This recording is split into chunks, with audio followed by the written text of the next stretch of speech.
very important for me to actually give you an exact profile of Dr. Sandhya Chintala. Dr. Sandhya Chintala has a very rich background in international and national education management. She brings to NASCOM over 27 years of professional experience in positions of management and consultancy for governments, universities, and teaching both in India and internationally. Her role at NASCOM includes providing the roadmap for NASCOM's education initiatives and programs to urgent to development of education strategy, capacity building, assessment evaluation, and the development of industry standards, liaising between industry, academia, and government, thus making India the preferred global destination for all IT and ITS requirements.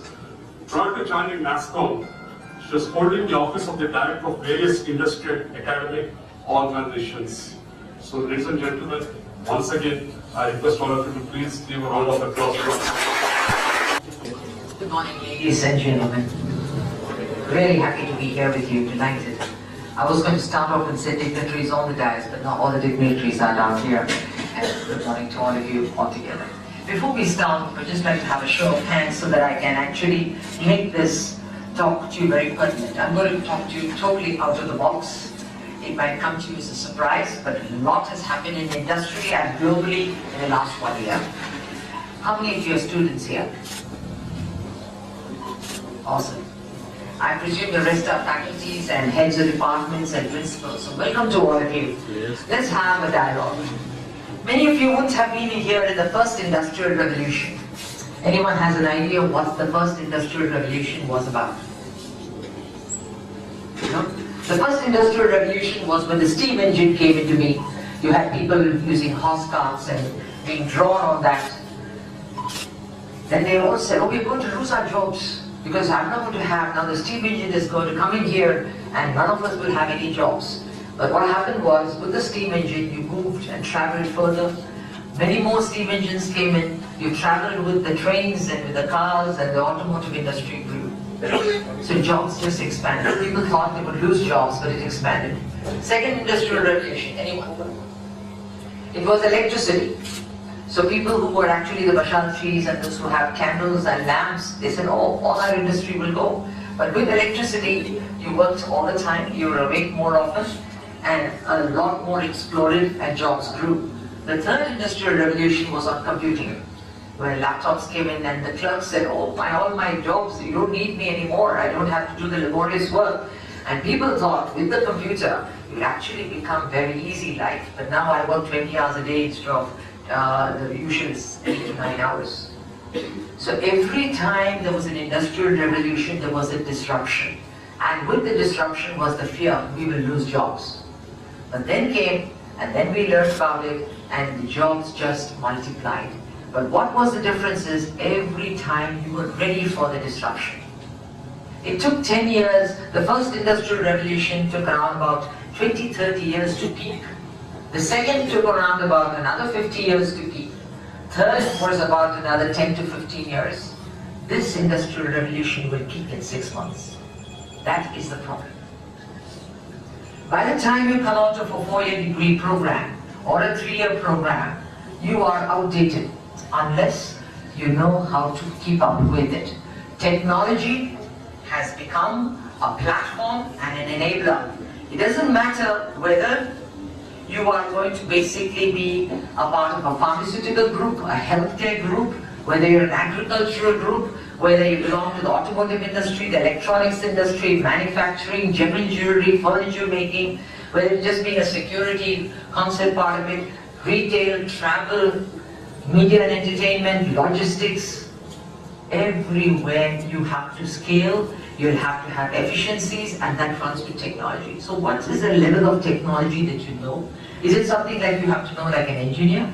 Or is it something that you have to know basically which is fundamentals? In the school system, we are bringing in MySQL, Hadoop, Java, C++ in the 10th and 11th. You might have missed it, but they are becoming basic. When Sir spoke to you about a CV, we from industry would like to see a CV on video. I don't want to see a pen and paper pencil. I always do my interviews on Skype. I want to see how you articulate, how you do. So can you send a video clip about yourself, talking about your skill sets? I watch your body language. I watch how you articulate. I look at your language, the speed with which you speak and articulate, the clarity of concepts that come through, which will not come from a piece of paper. Ladies and gentlemen, the world is changing and so have you. To take this forward, we have an industry body in India, which is called the National Association of Software and Service Companies. It has built brand India for the last 26 years. But every year we are disrupting ourselves, looking at new areas on how we can grow business, and that is one key. Today the TCS, the Wipro, the Infosys, everybody is starting to say reinvent, what next? You have heard about the Brexit problem, you have heard about the Trump effect, you have heard over and large protectionism. That means they're saying jobs for our own people.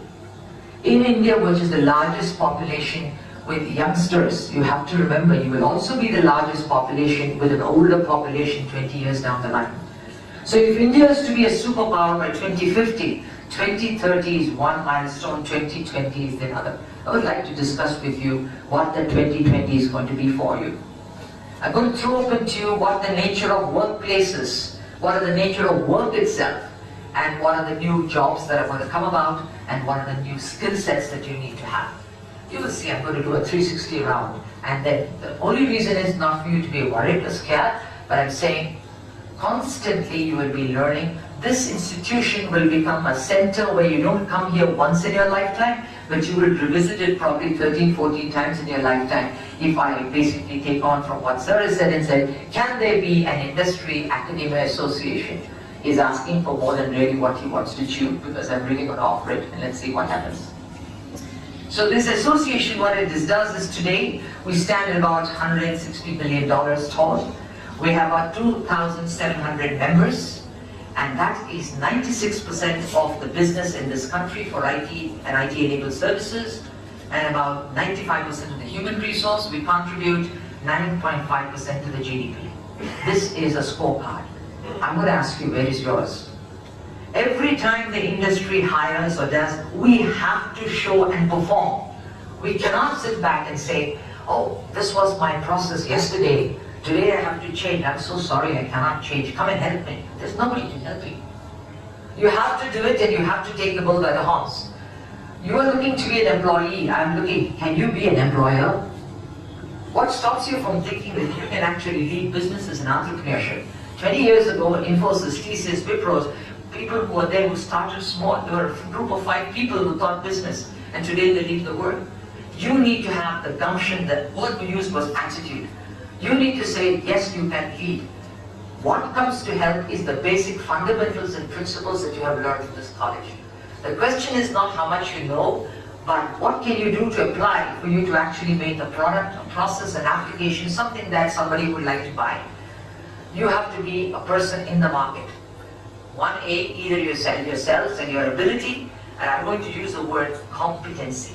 A knowledge and skill together, saying that I know this is not enough. Can you show it to me? You have to be competent, you have to show a process. We in the business have to show competency every day.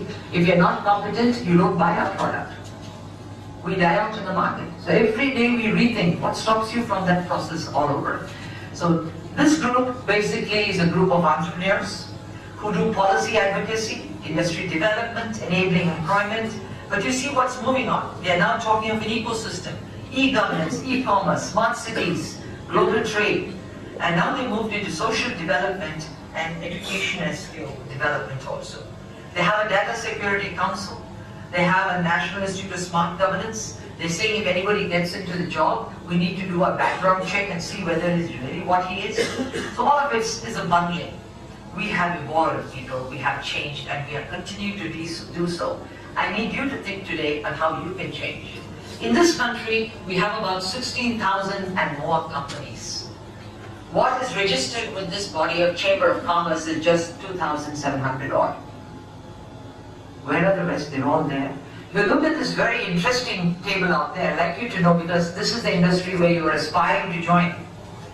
It comes across healthcare and pharmaceuticals, because in healthcare I'm going to talk about robotic process application. I have a doctor who with artificial intelligence, robotic processes, augmented and virtual reality, sitting here in India doing an operation on a person in Ghana. This is the future for you tomorrow. How ready are you for that? I'm not saying that the jobs in India will disappear. It will be there for a long time because we don't have the bandwidth and the connectivity and of course the devices. Each one of you, whether it's mobile, it's a device, a laptop or a tablet, you have to be familiar whether you're young or old. I'm going to give you an expose of really what is going to be the future of work. You'll be quite surprised. But here you look at this, 11 top companies own 40% of the business. About 150 to 20 own 30-40%. That means just 200 companies round about in this whole ecosystem of 16,000 own about 70% of the business. And I have startups. Your Google was a startup, Mark Zuckerberg of Facebook was a startup. An individual from a college made a difference. I want to see you doing that. All you have to do is you have to think differently. You have to dare, you have to have an idea. So don't constrain yourself and say, I'm going to really work for somebody. That's old hat. You need to have, actually you have capability. Aapke paas jugaad hai. It's amazing the way Indians actually do it. 60% of Silicon Valley, the ideas, the companies are run by Indians. Take my word for it. What stops you from doing it in India? Nothing. It's just your mindset. You're scared. Think differently, please. The time is there. You have to prove because you've been pushed. When you had demonetization, you were pushed. Now we have digital disruption. We are pushing it. But let me see what I can tell you further. The new technologies. Many of you are basically saying, I'm an BA or a BCom. I say, so what?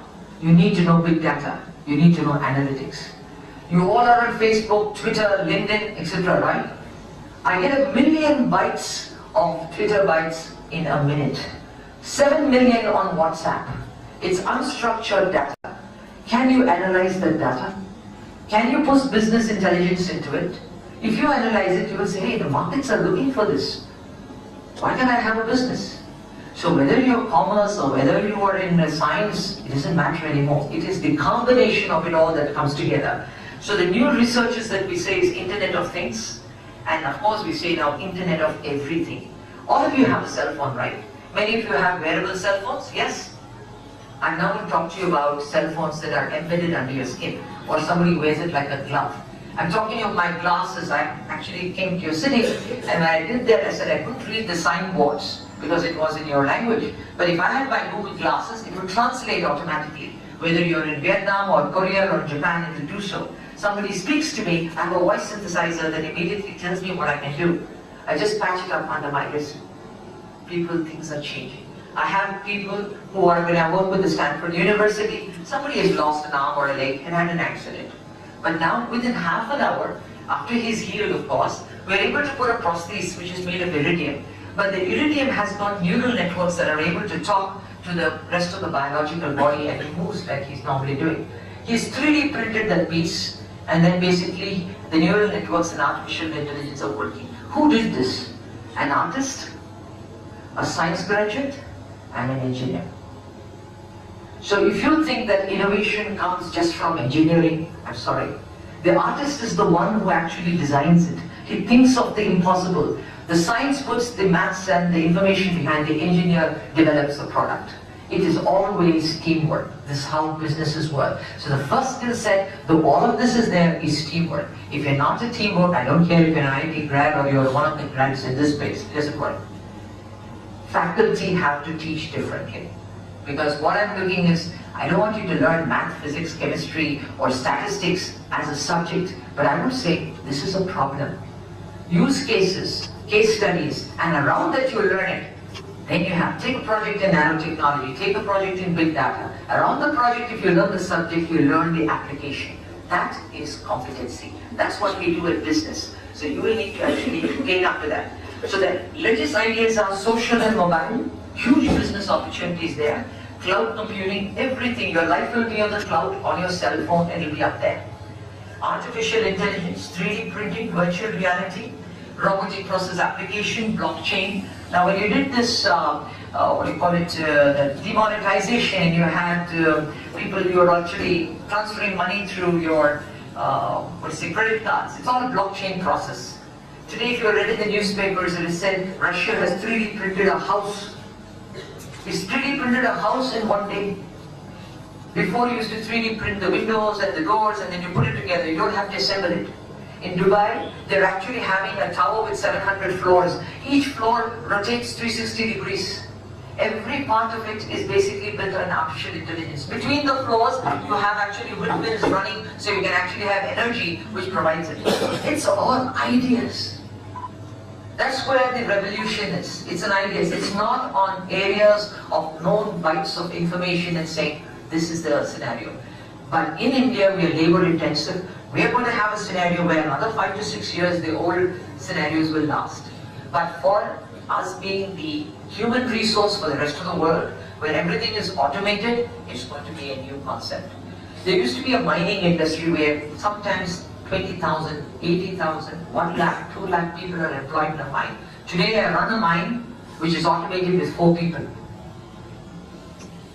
Right? This is what I'm seeing in Japan, I'm seeing it in Korea, Vietnam, etc. You walk into a store, basically you all are now doing big basket or you do online feeling, you want to buy a piece of jewelry or jhumka, you see it, you can enlarge it, but you can't feel it. Now 6 senses coming in. My people who are programming are doing, so you can actually holographically lift it, and if you come close to it, you can feel the weight of it. It's going to be there. But its innovation comes from my districts, from the villages. I want you to think differently, people. So there is, the world is changing. So I'm going to give you a glimpse. So along with if you're engineers and if you're looking, these are the new technologies. But if you are a scientist, if you are a graduate who's in the arts and the commerce, please do not think you cannot learn this. You can, because we need you out there. I need doctors, engineers, architects, civil engineers, because the product. If you see the traffic on the road, we are going to have a large number of hackathons, and I would urge this college to do the same. On the road, when you're actually driving on a 2-lane drive, you're driving 5 or 6 cars, it slows it down. But what Korea is doing, on the side it has little bumpers which are metal strips. The car tires hit it, it generates kinetic energy. Kinetic energy has been actually stored and being used again as power. Amazing ideas. Very, very simple, but that's the difference. So new job roles are coming our way. So we'd like this community here, basically the faculty, to know about it. But the new mantra is, I think you all can actually learn on your own. Our research shows in a period of 30 years that you will actually do 13 jobs to 14 jobs. Every time you go back to the university or the college to learn, or you learn on your own, you have to have what is called a massive open online program. It's called the MOOCs. But you need to have connectivity and devices. It's self-learning. It requires a lot of discipline. The reason why I talk about this is in the 4th Industrial Revolution, all these various aspects all come together. It is not in isolation anymore. There are no jobs available that do. I'm now basically, when we started as the Sector Skill Council, we addressed about 100 schools and 100 colleges. Now I address 80 colleges, 800, that is 80,000 colleges, 250 lakh thousand schools. But the size of my team has remained the same. What we have done is more technology, and the skill sets of the individual is actually expanding. So this is what you need to explore and look at, but see what's going to happen. Just give you an idea, in a hospital, you have so many people when you go in. The moment you go in, the patient will actually be registered by a mobile phone. He gets a tag, and the tag there is a machine which takes your blood supply. It actually tells you, okay, this is your problem, and you get an automated medical kit. Or you might basically find that you will have algorithms which will analyze your body. You sit in that machine, it just analyzes you from top to bottom, and then you can actually come out, and only a specialist will deal with you. 70% labor substitution, but 30% gain in performance. Another scenario is if I were to look at the highly automated aircraft maintenance. When an aircraft takes off, 7,000 bytes of real-time data are analyzed simultaneously before it takes off. You will have drones doing the repairs. You will have basically tugs and robots doing physical tasks. So here again, they're looking at about 60% labor substitution and 34% performance gain. This is another one, hypothetical future state of automation in the oil and gas operations. Under the oil and gas operations, under the sea, it's very deep and extraordinarily dangerous for humans. So So I will actually send 3D print components right under. The robot actually looks at the problem, measures it, 3D prints the spare part, places it into the place and comes back. This is all being done by youngsters like you. There is an exciting world out there. Please look for it. In the retail store, what it will do is basically look at your RFID. It has a memory, so you may walk into a retail store where you want to purchase your objects. The basket actually is an IoT. It is synced with your cell phone. Your cell phone has a Paytm card, and I'm just giving that as an example. As you put your product, it weighs the products, recognizes it, and takes the charge out of your cell phone. You walk out of the store subsequently by just depositing it into your bag. Next time you come to the store, it remembers you because it 3D prints your face and says, oh, this is your facial recognition. The moment it does that, what you will basically say is, you're looking for this particular product, it's on the shelf here, these are the best prices that are being offered to you, please take it up. Now we are looking at taking this and looking at how you will work. The world of work we now feel will be under three groups. One we have is the blue companies, the orange companies, and what you are saying, green and the orange. The orange are small network companies. An individual can do a company. Say for example, you want to start a process, you have a system.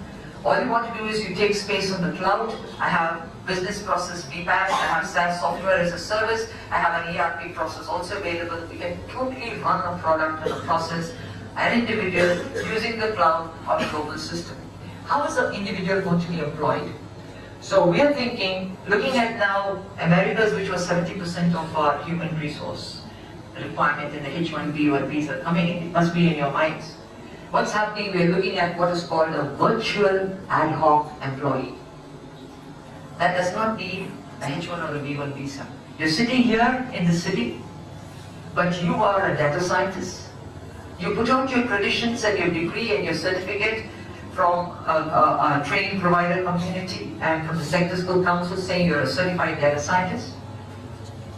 You will be hired whether you're in Peru or Kansas, or you can be basically in Boston, it doesn't matter.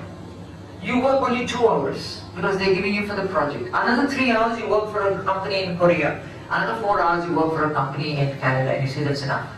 But you are the brand. Once you finish the project and the work, you get rated. You all will be seeing that when you go to a hotel, on the Trivago site you want to book, you get a rating. So you get rated on a 5-star, 4-star, 3-star. Somebody else wants to hire you. If you are a 5-star rating, you get premium. This is how we see the new. We don't see you going to an office in a brick and mortar scenario. You can work from home, or you will work from space hubs. Like you have a parking slot.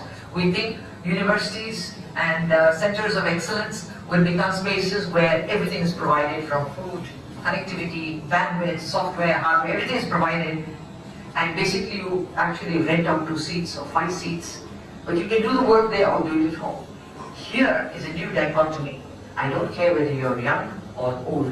You're 80 or 13. My best hackers are 14 and 15 years old. Right? And the cyberspace, it's so smart. They really employ them. So whether you are male, female, whether you are of different racial communities, this is a new workplace. In America today, in the US, in Korea, in Japan, in Europe, morning, people are youngsters going there, and they actually pay a few dollars for the day, they get food. And they sit down, they get the bandwidth. Evening, then converts to a pub. Spaces are being utilized. Locations are being there. But look at what happens. The expenditure on the capex for a company reduces. He's getting the best global talent anywhere, anytime, any place. He can work 24/7 because India works in a different time zone from the rest of the world. So this is a new state. How are you going to get ready? You're never going to be a time. So when I tell my companies this, they say, wow, this is what we need to do, because I'm getting stuck with the huge amount of capex that I have, the salaries that I pay beyond it. Before, we used to hire people, put them on the bench for 6 months, look after you, train you. They say no more. They say you train at your cost, because you're constantly going to retrain and upskill. Then you say, where do I go to train? So the institutions and the colleges become the new industrial spokes. They have to take the latest technologies. Industry will work closely and say, okay, this college, You can actually bring, I need robotic process application guys, I need 50 of them. I need 100 of data scientists. I need people who are analytics and big data, 100. So many more. Others can vouch for it, but it's the top notch. You get a rating, which is a global rating. You have a college degree, but you have to remember technology is changing very fast. This is the biggest problem in this industrial revolution. It's a problem, but it's also a challenge. In India, we are thinking of this as an opportunity. Trump is saying, I don't want Indians there, but we are saying, you need us, so we'll be there virtually for you. So these ideas are coming our way very, very strong, people. So what we are also doing is, we have offered Globrina and let them know that there is what you call a knowledge cloud. We have on our systems, we have shown up what are the new hot in-demand job roles. Basically, there'll be cyber, there will be product design engineering, mechanical, there will be finance and accounting, there will be CRM. We'll also have, these are all usual job roles that we have, but there are about 35 of them, and these job roles are what we call a knowledge cloud. Globally, I have taken all the free case studies and use cases and made them available, right? Globrina will be able to offer them to you, tutor them to you, and then we also have on these the latest technologies. We are offering this as a books process. Visit our site and you can get it from them. Globrina might help you, but the difference is in each one of this there is a built-in mentor. There is somebody who will answer your questions, and it's totally what you need, just to have the bandwidth and make it available. So these are offerings that we make, but these are new areas that we are actually looking at. This industry sector has looked at 48 areas of growth. These are called trades or service lines. 7 or 8 of them which are in red and blue are the hot areas. The rest will be hibernated. But that's what the industry has to do. So, ladies and gentlemen, without much ado, I will call, these are the job roles that we have. This is how it's written. In this job role, it's very interesting. You say you want to be job ready. When you want to be job ready, do you know what the job is? Every one of you comes to an employment interview, and you have no clue of what you're applying for. The first thing when we ask you is, what does this job mean to you? Do you have the skill sets for it? Do you have plans? Do you think that if you have a degree, that's enough? It doesn't make any difference for us. Each of the jobs here has been ideated and saying, this is a function, this is a sub-function. In this sub-function, there are tasks. Tasks are generic. Some of the tasks are basically domain specific. If I take a faculty's job, it is the same. My job, it's the same. Then for each task, we have said, what is the performance criteria or outcome you must do? For each performance criteria, we say, what is the knowledge you require, what is the skill you require. You need skills like teamwork, effective communication. You need skills like problem solving, critical thinking, attention to detail, learning ability. It is so critical. We lose billions of dollars because people in a team don't work together. It's very, very critical for you to learn how to work. And when you do projects in college, if you do it independently, you don't learn the skill sets. We would like you to do projects, but if there are 7 of you in a class of 100, if there are about 10 or 20 groups, each one makes a presentation, we feel that 30% of the marks can come from faculty, but 70% will basically be broken into 2 groups. 20% will come from the public. Please put up your own project on a video externally. I will get industry to evaluate it for you. The remaining marks comes from your peers. How you have worked with the other person. Each one of you has a strength and a weakness. Can you collaborate to work? This is what we do in industry. If I have a client, I don't go and tell him my person does not work. We will cover up. We will do his work. Ultimately, you're one face. You have to be able to do this. This is what the job role does. Students, you and faculty have to go through. Industry is changing. You cannot say what India was 65 years ago will work today. The world has changed, so have you. Take this change as an opportunity and be prepared for it. And mark my word, another 5 years, you will have something absolutely different. It's simply amazing. Towards the end, we're going to have a panel discussion. I'll show you what we're talking about is called programmable material and transferable material. All of you watch movies, right? So you've seen Transformers? Yes. We do that all the time. I'm showing to show you how a piece of glass has been transformed It's basically working in a house, it works in your cell phone, it works in your place of work. So it's an amazing thing. I can take the cell phone and put it on a table, it becomes a part of the table. My refrigerator, if I put it on, it becomes a part of the refrigerator. Every surface is IoT, Internet of Everything. It's an amazing piece, but it's reality. So without much ado, I'll let the group go. We have also done areas in cyber, where you're talking of people with 2 to 3 years of experience, 10 years of experience, 15, where they do. These career maps are available on the website. Please go through all of this. So we are actually now talking to countries globally. We feel in the next 20, 30 years, the tectonic shift will be business will go towards Asia, and go towards Africa. So if you have a business opportunity, those are places to be there and embrace you with great agility. So what we are doing is these job roles, we are mapping into those countries. There are 24 of them. I'll always forward that information. But the whole place is, are you competent? So the question therefore, what India has done is an amazing piece of work. In the last 4 or 5 years, it has built what is called industry hubs, called sector skill councils. Each one of them represents the sector, but collectively this group of sectors can employ 350 million people. Amazing. People yesterday had a group of MBA students and postgrads coming from the University of Delhi Business School. They come and visit us. They said, my God, whatever we have done, and your professors were talking, and each is just a small village in your country. You have to be proud of this country. The movement we have done is mega, amazing way, and it's come because of people like you people.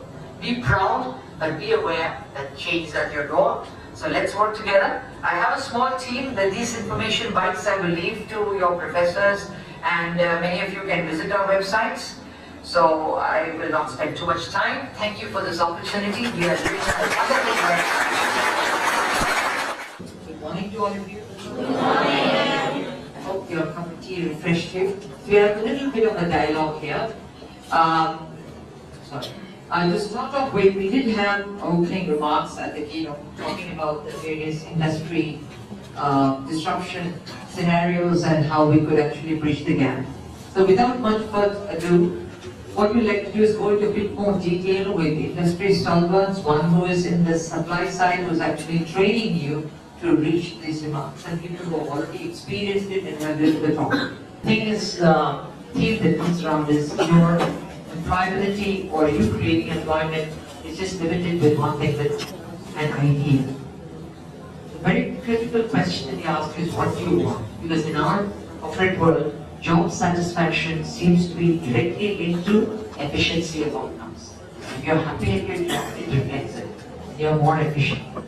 So if I were to say that if you're looking at an entrepreneurial effort, kindly be noted that there's nothing big or small. Can you give me one example amongst you of an entrepreneurial process that has become global from a cup of coffee? A cup of coffee which sometimes you can buy it for about 5 rupees. I mean, in the chai shop, you pay 150 to 250 rupees. It's a cup of coffee. Yes, coffee can be named Starbucks. What is it giving you different there? Giving you an experience, right? You want to have space, you want to talk along with the coffee, gives you a bun or a cake or a samosa. It's an experience. So whenever you're doing something and you have an idea, please think, what is it that's around you? It's so easy. A vada pav, which has become global standard. Please, come on. McDonald's. All he did was put a burger in there, he put bun and put something in it. Made it a global standard. All of you go for it. It's an idea, there's nothing big or small. Now there's so much physics, chemistry, math, statistics, ERP process, everything is there. Quality control, governance of it, the product is everywhere the same. So it's an amazing thing that you have is just an idea, looking at a need. Now the new idea is, if I look at the professors who told me I'm pharmaceuticals, you have the customized medicines.